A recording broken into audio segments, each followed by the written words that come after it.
لا حول ولا قوة إلا بالله العلي العظيم. أعوذ بالله من الشيطان الرجيم. بسم الله الرحمن الرحيم. الحمد لله الذي هدانا لهذا وما كنا لنهتدي لولا أن هدانا الله. ثم الصلاة والسلام على أشرف الأنبياء والمرسلين سيدنا ونبينا حبيب قلوبنا وطبيب نفوسنا أبي القاسم محمد.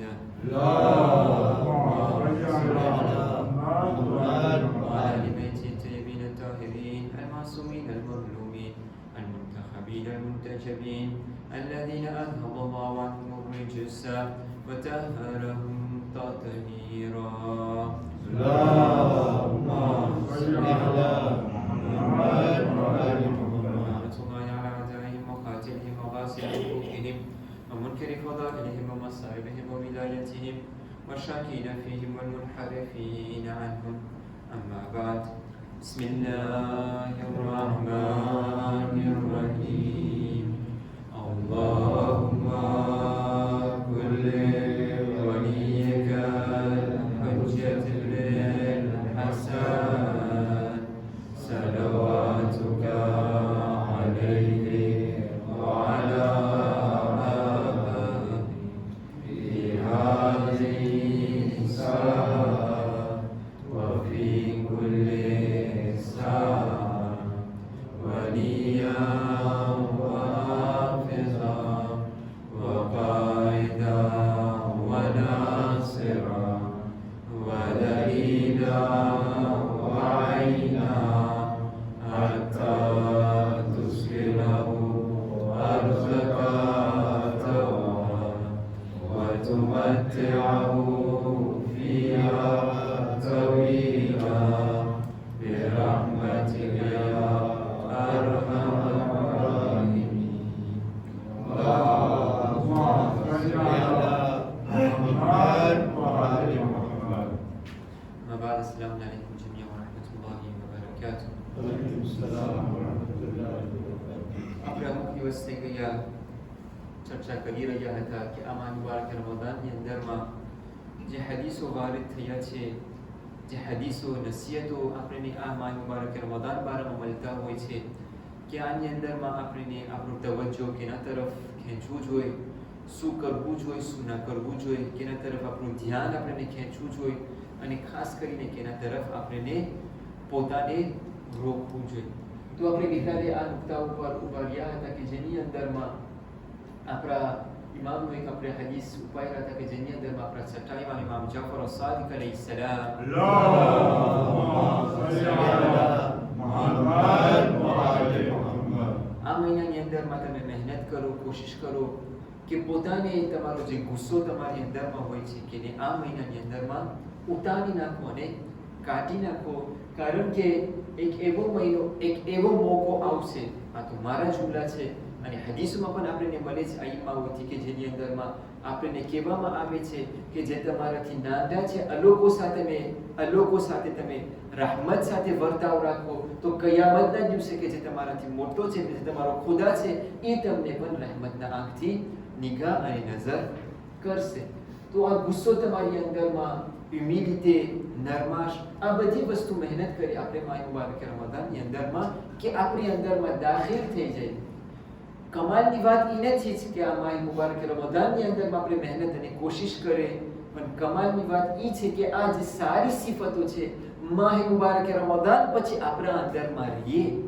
કારણ કે આ બધે નુકતાઓ બયાન કરવાથી ફક્ત આ મહિના માટે નથી, આ આપણા જિંદગીમાં જ્યારે આ માહ મુબારક રમઝાન ખતમ થઈ જાય છે ત્યારે આપણને ફાયદો પહોંચાડવો જોઈએ.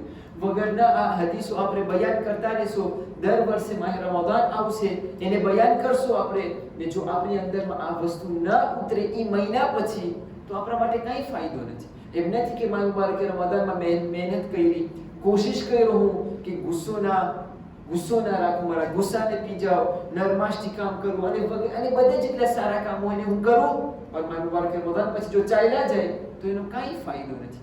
ફાયદો ત્યારે હશે કે જ્યારે આ મુબારક મહિના પછી અહીંયાથી મારા જિંદગી અને મારા અંદરમાં મને દેખાવામાં આવે. ગઈકાલે આપણે અહીંયા સુધી ઊભા રહ્યા હતા.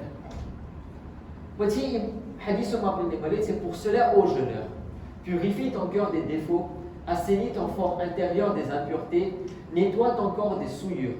Innocente-toi devant Dieu de tout autre que lui, obéis-lui loyalement, tais-toi devant ce que Dieu t'a interdit, secrètement ou ouvertement, crains Dieu à sa juste mesure dans ton fort intérieur et ouvertement. તમે જોજો કે આ જે ઇબ્તિદાના જુમલાની અંદરમાં છે, ઇમામ આપણે નસીહત કરે છે કે જે ખરાબ વસ્તુ છે એ તમારા જિંદગીની અંદરમાંથી કાઢી નાખો. અને આ વસ્તુ જ્યારે બયાન કરે છે ત્યારે એક નુક્તો યાદ આવે છે કે જે હદીસનો છે કે જ્યારે રસૂલ આ માય મુબારક રમઝાનના જ્યારે નસીહત આપતા હતા તો આપણા મૌલાએ કાયનાત ઇમામ અલી ઇબ્ન અબી તાલિબ અલૈહિસ્સલામ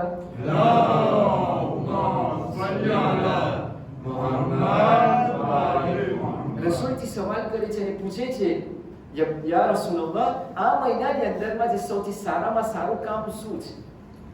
અને બધાને આવડતું છે, બધાના જહેનમાં છે. રસૂલ જવાબમાં કહે છે કે આ મહિનાની અંદરમાં જે સૌથી સારામાં સારું કામ છે એ છે કે તમે પોતાને ગુનાહોથી બચાવો. એટલે સારી વસ્તુ જિંદગીમાં લઈ આવી, ઇબાદતો કરવી, નમાઝ પઢવી, રોજા રાખવા, બધી જેટલી સારી આદતો હોય એ એક ઠેકાણે. રસૂલ કહે છે કે ગુનાથી તમે બચો એટલે જે ખરાબ કામો છે પહેલે એને તમારા જિંદગીમાંથી કાઢો. આ એ નુક્તા ઉપર આપણને યાદ આવે છે કે જ્યારે ઇન્સાન જે ખરાબ વસ્તુઓ છે એને નથી કાઢતો અને ડિરેક્ટમાં સારી વસ્તુ લઈ આવે છે, તો આ ઓલા મિસાલ જેવું છે. તમને ગયા વર્ષે પણ હું આ મિસાલ આપ્યો તો મને યાદ છે કે જ્યારે આપણે ઝૂમમાં કુરાન ખાની કરતા હતા ત્યારે તમને આ એક્ઝામ્પલ હું આપ્યો હતો કે જે પોમનો હતો. બધાના જહેનમાં હશે, ફરી વાર હું એને યાદ અપાવું. એક બાપ હતો, જોતો હતો કે એમનો એક જવાન દીકરો છે, એમના જેના સાથે રિલેશન અને રિશ્તેદારી રાખે છે, દોસ્તી રાખતો હતો, એની ખરાબ દોસ્તી હતી. તો બાપ આ જવાન દીકરાને કહે છે કે એ બેટા, તું આ ખરાબ દોસ્તથી તું છેટો ભાગ. આ જે તારી ખરાબ મુલાકાત છે, જેના સાથે તું હરસ ફરસ, જે ખરાબ છે અલોકોથી તું છેટો રહે. તો જવાન દીકરો પૂછે છે, બાપા શું કારણથી? તો એ કે જે અલોકોની ખરાબ કામ છે તારામાં આવી જશે. તો કહે છે, ના, જે અલોકો ખરાબ કરે છે હું અલોકો સાથે એની અંદરમાં શુમાર નથી થતો, અને જે સારી વસ્તુ છે, જે સારા કામ આ લોકો કરે છે એની અંદરમાં આ લોકો સાથે હું શુમારમાં રહું છું. એટલે જ્યારે લોકો ખરાબ કામ કરે છે આ લોકો સાથે નથી જતો, પણ જ્યારે સારા કામ કરે છે ત્યારે હું આ લોકો સાથે જાઉં છું. બાપ કાંઈ બોલતો નથી. એ કહે છે કે ક્વિઝિનમાં તું જા અને જે પોમનું પાન્ય છે એને તું મારા પાસે લઈ આવો. એ પોમનું પાન્ય લઈ આવે છે અને એની અંદરમાં એક ખરાબ પોમ રાખે છે. એ આખું જે પાન્ય હતું સારા પોમથી ભરેલું હતું. એની અંદરમાં એક જ ખરાબ પોમ રાખે છે. જવાનને કહે છે, તું પાછળ ક્વિઝિનમાં એને રાખ્યા, ઓલો સમજતો નથી શું છું, આથી વાત કરશે, ક્યાંથી આ બધી પોમની વાત આવી? અમુક દિવસ પછી બાપ જવાન દીકરાને બોલાવે છે અને કહે છે, ઓલો પાન્ય જે હું તારે ક્વિઝિનમાં રાખવાનું કીધું તો પાછો લઈ આવવાનો છે. જ્યારે પાન્ય લઈ આવે છે ત્યારે બાપ પૂછે છે કે આ પાન્યની અંદરમાં શું થયું છે? તો એ કહે છે, જે ખરાબ પોમ તમે રાખ્યા હતા, આ જેટલી સારી પોમ હતી એ બધાને બગાડી નાખી. તો બાપ કહે છે, હું તને એક મેસેજ દેવાને ચાહું છું કે તારો એક જ ખરાબ દોસ્ત હશે, પણ તમે 10 સારા હશો, શાયદ એ એક ખરાબ તમારા 10 ની અંદરમાં અસર કરી શકશે. તો અહીંયા આપણને સમજ પડે છે કે આપણે આમાંથી બે નસીહત આપણને મળે છે, બે દર્શ મળે છે કે જે આપણી ફ્રેકોન્ટેશન છે એને આપણે જોઈ. અને આગલા હદીસની અંદરમાં એ જ વસ્તુ આપણે બયાન કર્યા હતા કે ઇમામો આપણને કહે છે કે જે તમારા ખરાબ ફ્રેકોન્ટેશન છે એનાથી તમે જુડાયો, છેટાયો. અને જે બીજી વસ્તુ આપણને આની અંદરમાં મળે છે કે ભલે બધી સારી વસ્તુ હોય, પણ જો એની અંદરમાં ખરાબ વસ્તુ તમે રાખો છો તો શાયદ એ બધી જેટલી સારી વસ્તુ હશે એ ખરાબ થઈ જશે. એટલે તમે નમાઝ પઢતા રહેશો, રોજા રાખતા રહેશો, ઇબાદતો કરતા રહેશો, પણ જ્યાં સુધી આ ખરાબ વસ્તુ દિલમાંથી નહીં નખરે, શાયદ આ જેટલી સારી વસ્તુ છે એને ખરાબ કરી નાખશે. સલ્લલ્લાહુ મુહમ્મદ વ આલે મુહમ્મદ.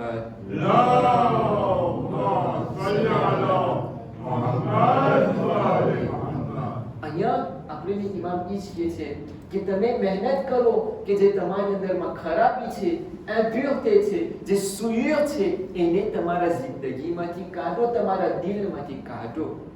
અને જ્યારે દિલની વાત આવે છે ત્યારે જ્યારે આપણે કુરાન પઢતા હતા ત્યારે એક આયત ઉપર મારી નજર પડી કે જે અહીંયા આપણને relié થાય છે. સૂરે હજ આપણે પડતા હતા verset 46. ખુદા ફરમાય છે બિસ્મિલ્લાહિર રહમાનિર Rahim أفلم يسيروا في الأرض فتكون لهم قلوب يعقلون بها أو آذان يسمعون بها. Que ne voyage-t-il sur terre afin d'avoir des cœurs pour comprendre et des oreilles pour entendre? فإنها لا تعمى الأبصار ولكن تعمى القلوب التي في الصدور. Car ce ne sont pas les yeux qui s'aveuglent, mais ce sont les cœurs dans les poitrines qui s'aveuglent. આની અંદરમાં ખુદા કહે છે કે તમારી આંખ જે છે એ આંધી નથી થઈ ગઈ, તમારું દિલ, આ દિલ જ્યારે મરી જાય છે ત્યારે aveugl થઈ જાય. પછી એની અંદરમાં કાંઈ નથી કરતું. એટલે જ્યારે આ ખરાબ કામો આંખોમાંથી નખરે છે, આંખ આંધળા નથી થઈ ગયા, દિલ આંધળો થઈ ગયું છે. ખુદા કુરાન મજીદમાં કહે છે કે આ દિલને સાફ કરો, જે પડદા એના સામે છે એને તમે હટાવો. જ્યારે આ દિલ સાફ થઈ જશે ત્યારે આ આંખમાંથી પાછું સરખું જોવાનું શું છે. જ્યારે આ દિલ સાફ થઈ જશે ત્યારે આ સારા કામો અસર કરશે. જ્યારે આ દિલ સાફ થઈ જશે ત્યારે અમારી ઇબાદતો મારા જિંદગીની અંદરમાં અસર રાખશે. વગરના મારો જે દિલ છે એ આંધળો જ રહેશે, કારણ કે આ ખરાબ કામો મારા દિલને મારી નાખે છે અને આંધળો કરી નાખે છે. પછી આની અંદરમાં આગળ જતા ઇમામ ફરમાવે છે innocent devant Dieu de tout autre que lui. મહેનત કરો આ મહિનાની અંદરમાં કે જ્યારે આપણે કામો કરતા હોય છે તો આપણે બીજા લોકો માટે ના ખુદા માટે કરીએ. જે આને સમજાવવા ખુલૂસની દિલથી કામ કરો. જે તમે કરો ખુદાએ તારા માટે કરો. જે સારું કામ કરો ખુદા તારા માટે કરો. જે કરવાનું મન થાય ખુદા તારા માટે કરો. જ્યારે મારા ભાઈની મદદ ખુદાએ તારા માટે કરું છું. જે દિલમાં કરવાનું મન થાય બધી વસ્તુ ખુદા માટે કર. Tais-toi devant ce que Dieu t'a interdit secrètement ou ouvertement. અને જ્યારે ખુદા એક વસ્તુને મનાઈ કરે છે ત્યારે એની અંદરમાં ખામોશ રહી જાય. એમ ના કે ના ખુદાએ કેમ આને તો હરામ કર્યો છે, આની અંદરમાં તો કંઈ ખરાબી નથી, આમાં તો કંઈ વાંધો નથી, આમાં તો આમ છે, આમાં તો તેમ છે, દુનિયાએ આજે ફાયદો દેખાડે છે, આમાં ખુદા કેમ તો હાલ ના. ખુદા કે છે મનાય છે એટલે મનાય છે. એની અંદરમાં બોલ ના કર, ખામોશ રહી જાય એની અંદરમાં. Crains Dieu à sa juste mesure en enfant intérieur et ouvertement. દિલની અંદરમાં આજે ખુદા પ્રત્યે મોહબ્બત છે એને રાખ અને બધાયના સામે. એમ ના કે ફક્ત બધાયના સામે હું પોતાને ખરાબ દેખાડું અને પછવાડેથી હું સારું હોય. ના, પછવાડેથી સારો બનું અને બધાયના સામે પણ હું સારો બનું. Si tu fais tout cela, alors tu es vraiment un jeûneur pour Dieu. આ જેટલી વસ્તુ હું તમારા ખિદમતમાં હમણાં બયાન કર્યું, ઇમામ કહે છે કે જો આ બધી વસ્તુ ઉપર જો તમે નિગાહ કરશો તો ત્યારે જ તમે એવું લેખાશે કે તમે સાચેને રોજા રાખ્યા છો. આજે જ્યારે આપણે રોજા રાખીએ છીએ તો આપણે એમ છે કે રોજા વાત ખતમ થઈ ગઈ. ના, ઇમામ કહે છે જ્યારે આ બધા નુકતાઓ જ્યારે ઝહેનમાં રાખશો, આ બધા નુકતા ઉપર અમલ કરશો ત્યારે કહેવાશે કે રોજા રાખો છો. De son jeûne véritable effectuant ce qu'il t'a ordonné. જે રોજા ખુદા તમને કરવાનું કહે છે. હું તમને નથી કહેતો, આપણે બધાને કહું છું, પણ ઇમામ આપણે કહે છે તો હું ઇમામ કહે છે કે ત્યારે આ જે સાચો રોજો છે ત્યારે તમે એને રાખશો જો આ બધા કામ ઉપર અમલ કરશો. વગરના આ રોજા ફક્ત ભૂખ્યો અને પ્યાસો રહેવાની વાત છે અને ઇફતાર કરવાનો ટાઈમ આવી જશે ને ખાઈ લેશે ને વાત ખતમ થઈ ગઈ. Et chaque fois que tu ne fais pas quelque chose de ce qui t'a indiqué, ton jeûne s'en trouve diminué d'autant. આ જેટલી વાત બયાન કરી જો એના ઉપર અમલ નથી કરતા તો તમારા રોજામાં અહીંયા diminuéની વાત આવે છે. એટલે જે અસર, કારણ કે જ્યારે ખુદા મને રોજા રાખવાનું કહે છે તો આની અંદર મારા માટે ફાયદો છે, પણ આજે કેમ આ ફાયદો નથી દેખાતો મને? એનું કારણ આ છે કે આસ્તે આસ્તે જે ફાયદો હોય છે એ બધું નખરી જાય છે અને જ્યારે મારું બાળકે રમઝાન ખતમ થઈ ગયું, જેટલો ફાયદો હતો એ બધો ચાલ્યો ગયો. તો મારે રમઝાન ખતમ થાય મારી અંદરમાં કાંઈ મને ફાયદો દેખાતું નથી. પછી આપણા છઠ્ઠા ઇમામ કહે છે આ મને આ પહેરાવ સુધી તમારા ખિદમતમાં લઈ જવું હતું. આપણા છઠ્ઠા ઇમામ કહે છે કે મારા રસૂલથી, અમારા બાપાથી અમને હદીસ કરે છે. Le messager de Dieu entendit une femme insulter une de ses servantes alors qu'elle jeûnait.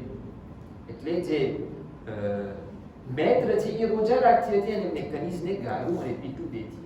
Le messager de Dieu, sallallahu alayhi wa alihi wa sallam,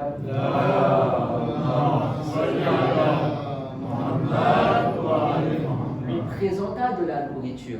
Elle lui répondit, je jeûne au messager de Dieu. Il lui dit, comment jeûnes-tu et tu insultes ta servante? Le jeûne n'est pas seulement se retenir de manger et de boire, mais Dieu l'a aussi placé comme un voile contre tout acte et parole détestable. Peu de gens jeûnent vraiment, mais beaucoup en font. વિચાર રસૂલ ખાવાનું આપે છે. શું કહી રહી હતી? એમની કનીઝને ગાળો દીધી હતી. રસૂલ ખાવા ખાઈ લે, તાર રોજાનો શું ફાયદો છે? તમે વિચાર કરો કે આપણને તો એવું લાગે છે કે આ બધી વસ્તુ હા કરીશ તો મારા માટે ફાયદો છે, નહીં કરું તો કાંઈ ના. રસૂલ ખાવાનું દે છે, તાર રોજાનો કાંઈ ફાયદો નથી, ખાઈ લે, કાંઈ ફાયદો નથી મળતો તને. કે છે ના રસૂલ, હું તો રોજો રાખી રહી. તો કેવો તું રોજો રાખી રહી છે અને તાર કનીઝને તો તું ગારું અને પીઠું દઈ રહી છે. રોજો ફક્ત ઈ નથી કે હું ખાવાથી હું રોકું અને પીવાથી પોતાને રોકું. રોજો એ છે કે ખુદા મને જેટલા ખરાબ કામો અને બોલવાની જે વસ્તુઓ છે એનાથી હું પોતાને રોકું. Peu de gens jeûnent vraiment, mais beaucoup. બહુ જાજા એવા છે કે જે ભૂખ અને પ્યાસમાં દિવસ પસાર કરે છે, પણ બહુ ઓછા છે એવા કે જે સાચું રોજુ રાખી રહ્યા છે. આ એક નાનકડું દાસ્તાન છે, આ એક મેસેજ છે. જેટલું મેં બયાન કર્યું આ બધું આના પછવાડે સમાયેલું છે. રસૂલ આપણને એક આમલીય રૂપથી દેખાડી રહ્યા છે કે આ રોજાનો મતલબ શું છે. જો હજી આના પછી મને આ રોજા રાખીને આ બધે કામો ઉપર કરવાને અમલ કરવાનું મન ના થાય તો પછી ખરેખર મારો રોજો મને કાંઈ ફાયદો પહોંચાડતો નથી. ربنا تقبل منا انك انت السميع العليم. ان الله وملائكته يصلون على النبي يا ايها الذين امنوا صلوا عليه وسلموا تسليما.